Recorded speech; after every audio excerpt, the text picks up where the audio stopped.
go on, Cohen, I'll just get a...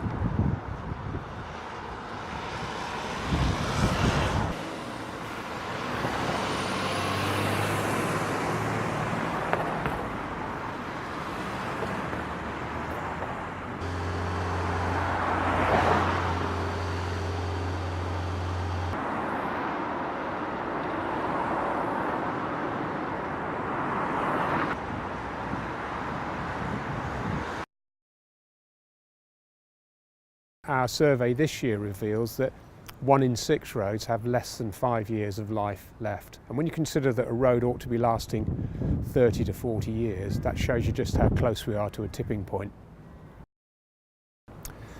Well, the report yet again paints a pretty depressing picture of decline in the condition of the local road network. There are 1 or 2 glimmers of improvement, but overall the message is clear that we're just not spending enough on our local roads, and we're beginning now to really feel the problems that are coming through that. When you analyse it, the local road network is the authority's single biggest asset, and it's the one upon which all the other services they provide depend upon, whether it's social services, education, libraries. Every single service depends on it underpins every service they're providing. And if we neglect it, then all those other services are going to suffer. Clearly there's a debate to be had about priorities, and we understand that. What we're saying is that if we allow the fabric of the roads to disintegrate at the rate that it's doing, then all the other services they're providing will fall apart as well. I think councils are getting a lot better at managing potholes before they form. They're getting better at identifying areas of weakness and patching it up. And inevitably we're going to get to a stage where on major roads in particular, the potholes are repaired.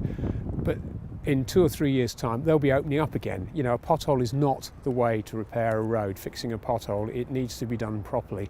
And all it's doing is actually covering up a problem which will emerge in years to come. So yes, it shows that the number of potholes that have been filled has declined, but it's still at a massive 1.7 million. That's a huge amount of potholes still that we're still dealing with on an annual basis. Well, a big issue is increased levels of traffic. We're all taking more journeys by car, there are more delivery vehicles on the road, commercial traffic, and it's having an effect. If you run more traffic on poorly maintained roads, then their life is going to be considerably reduced. I think Brexit could be a wake-up call, because we'll be comparing ourselves to countries like France and Spain and Italy, where the road networks are fantastic compared to ours, and the reason for that is that at central government level they've been investing, and they've been investing properly for a number of years. So hopefully when we're post-EU, we'll take a long look at the state of our infrastructure generally. And indeed this is one of the pledges that the Leave campaigners have been saying. Let's take a serious look at our infrastructure, including the road network, and let's see if we can get it up to the same levels as the rest of Europe, because we're a long way behind.